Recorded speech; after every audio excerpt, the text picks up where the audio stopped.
Hey guys, what's going on? Welcome to my breakdown and speculation of the new Cars 3 trailer. So this trailer was released on Wednesday, April 26th, and it's actually the first full trailer, technically. Of course, we had the teaser trailer back in November, and then the following trailers were pretty much just extended looks off of that. So it's great to see a new full trailer with lots of new and exciting scenes.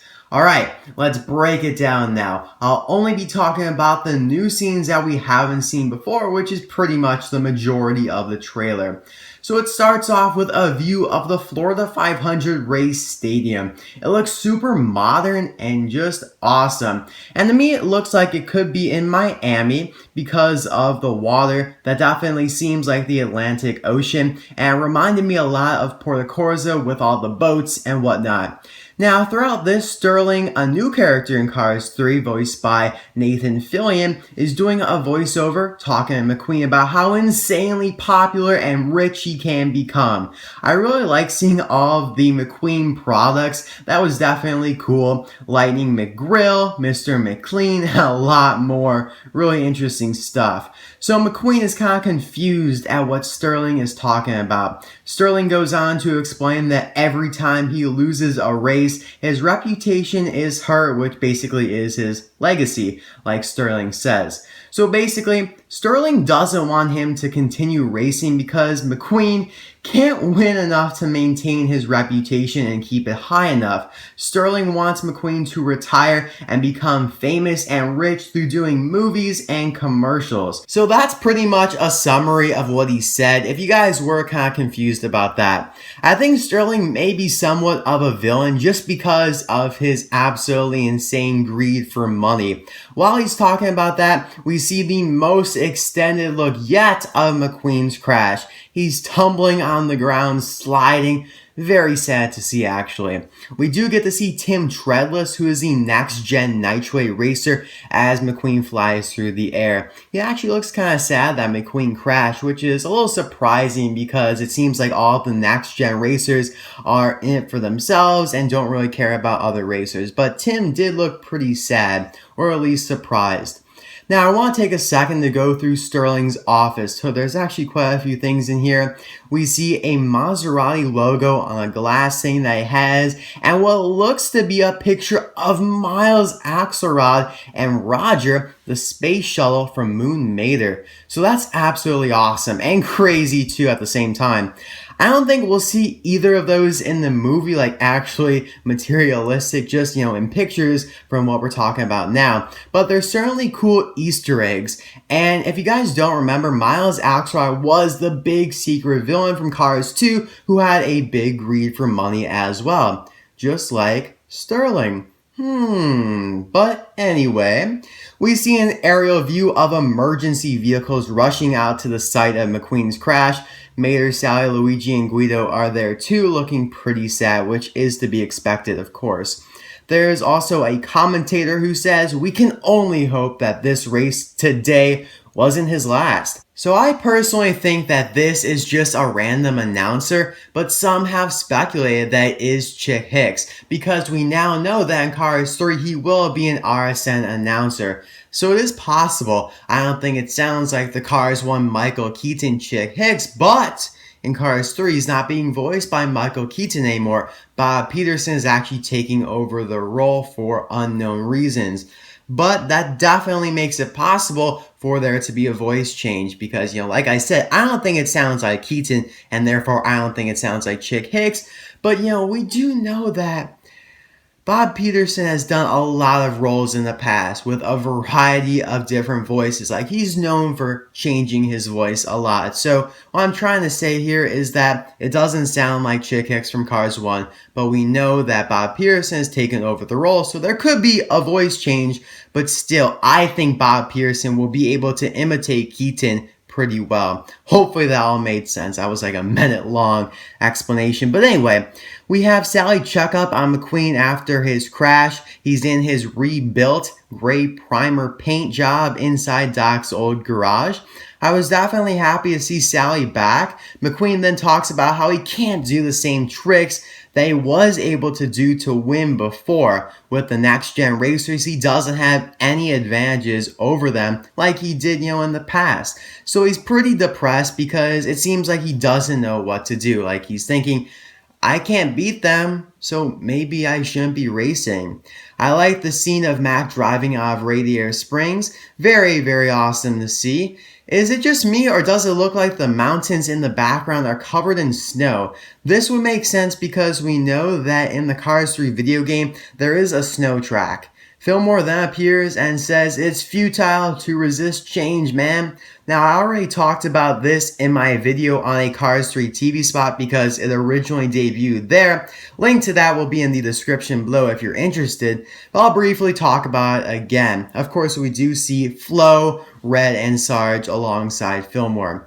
I think Fillmore means that Mcqueen should adapt to the next gens and kind of change with the times so he can still win. Like, I think Fillmore might be suggesting an upgrade. Or maybe he wants Mcqueen to retire because there's nothing he can do to win. Like, there's no point of resisting this change. Your time has come to retire. I kind of doubt that though, because Fillmore has always been very supportive of Mcqueen. Another scene from that same TV spot is shown where Mater and Mcqueen are FaceTiming. A little bit of humor there, and of course with Mater, you can see a picture of Sally, Mater, and a group shot picture of Sally, Mcqueen, Luigi, Guido, Fillmore, Sarge, and Doc Hudson on the pit stand in Mcqueen's trailer. Very cool there for sure. Then we have the first meeting, presumably, between Cruz Ramirez and Lightning McQueen, and also a cool look at the Rust-Eze Racing Center owned by Sterling. I'm loving the modern look. Now, the weird thing about this is that you can see the same white pitties that were watching over Jackson Storm train on the treadmills. We also have this image of McQueen using the same training equipment as Jackson.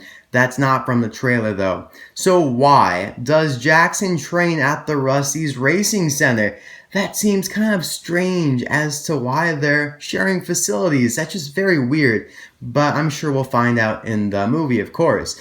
You could just barely see Pedro, who's one of the Rust-Eze Racing students, drive by in the background. He's the orange guy, but mostly gray. It's like very far back there. I like the headset on Cruz. Luigi and Guido are there as well. Senior project, a little bit of humor there as well.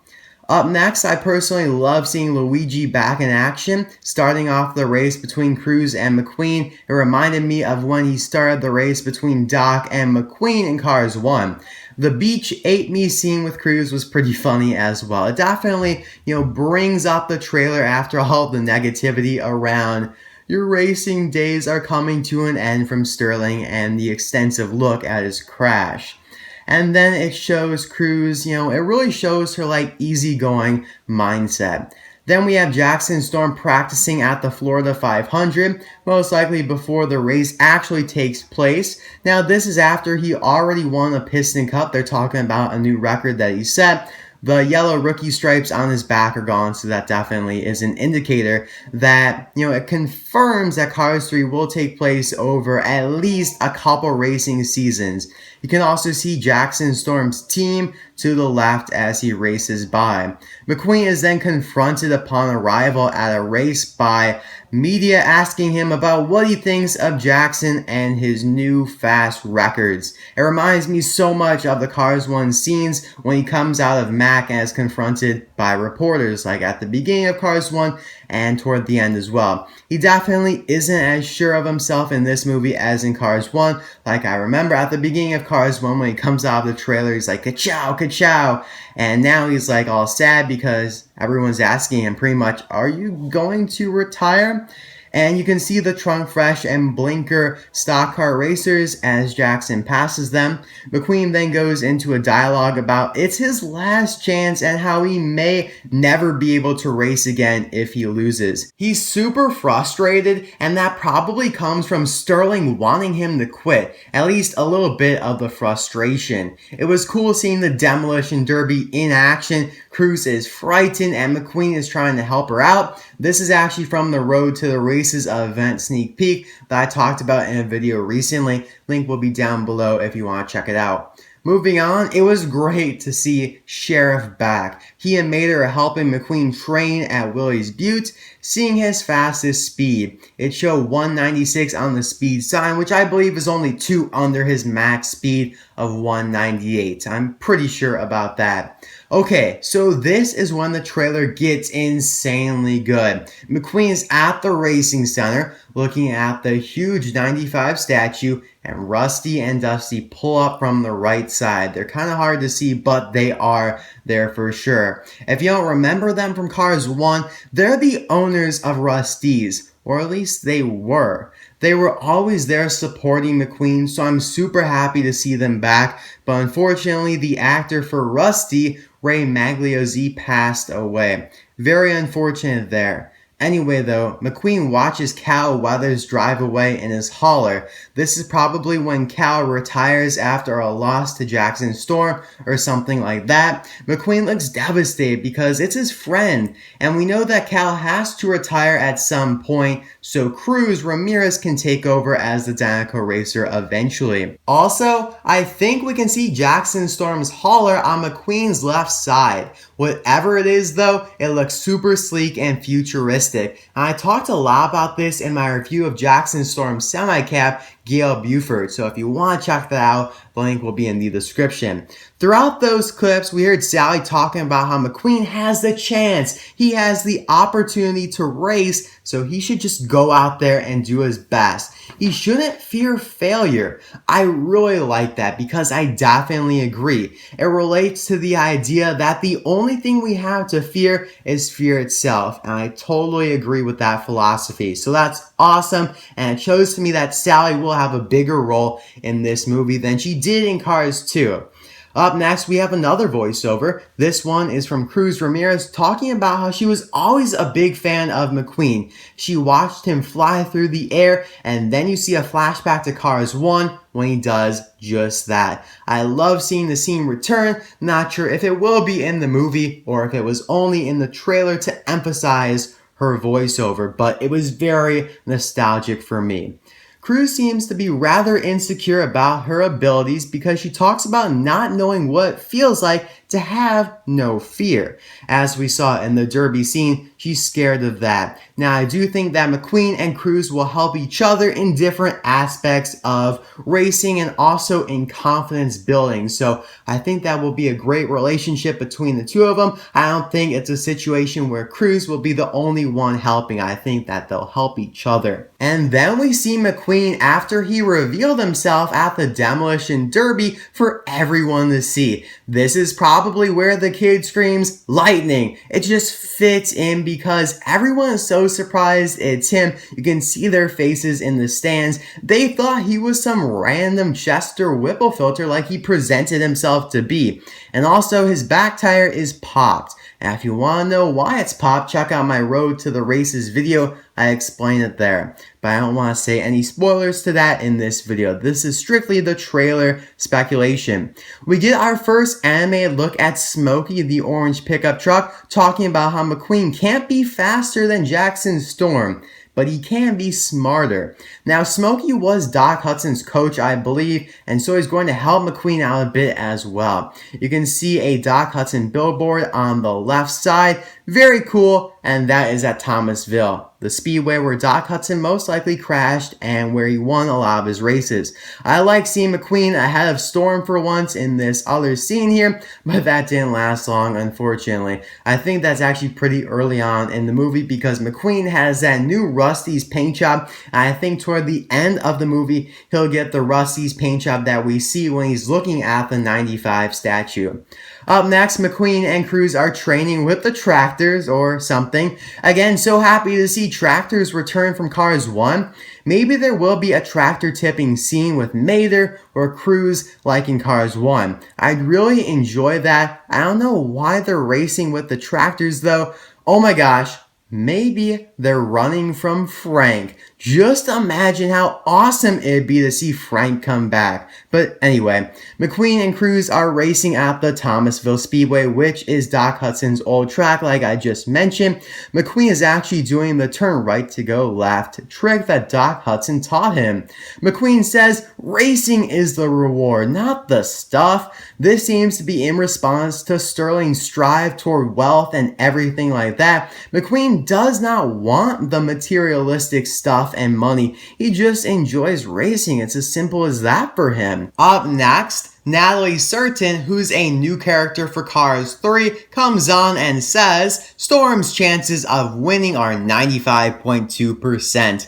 Now remember, she's the analyst of all the Piston Cup data, so she knows this stuff with numbers and whatnot. I think that the 4.8% will actually come through and cause Jackson to lose though. At least I really hope so, because I do not want to see him win the final race of the movie. But anyway, you can see some cool new racers like Tank Coat and RPM from behind. And I think one of the coolest things we saw in this trailer is the collaboration between Chick Hicks, the villain from Cars 1, and Jackson Storm, who's obviously the villain for Cars 3. They're doing some sort of bumper safe sponsored Gears and Glory 450 event thing, which seems to be after that particular race, the bumper save 450. They're probably up there talking about McQueen's recent failure, or maybe not. You never quite know how two villains will interact together. They might love each other because they both hate McQueen. Well, most likely, I don't know how much Jackson hates McQueen just yet, but Chick definitely does, because even though he won that Piston Cup race, McQueen got all the fame for it because he did the right thing and went back and helped the king who Chick Hicks caused crash. So yeah, there's definitely some hatred there, and maybe, you know, they hate each other as well, because sometimes villains, they don't like each other and they don't mix well. So we'll just have to wait and see how they interact, but I do think they'll have some sort of friendly relationship. Another quick peek at the Derby. You can see Dr. Damage Mater screams, "Go McQueen!" I believe he said that in Cars 2. And I love the Bolt hat that he has on. That just looks awesome. But Luigi and Guido don't seem too happy about it. They're looking at him kind of angrily because I think he, knocked something over. And that about wraps up for the trailer. So in my opinion, this is definitely the best trailer we've gotten so far. A lot of the elements in it brought back great memories for me from Cars 1, like the tractors, the flashback to McQueen jumping on those racers, seeing Sally, and some other things as well, like the opening of Mac to all the media reporters. A+ trailer for sure, and let's hope for an A+ movie. Hopefully we get at least one more full-length trailer along with some clips possibly, and of course TV spots. Those will be all over the place. Maybe one or two might show a new scene, every now and then leading up to the movie. So guys, thank you so much for watching. Hopefully you enjoyed this video, and I'll see you guys next time for another vid. Bye now!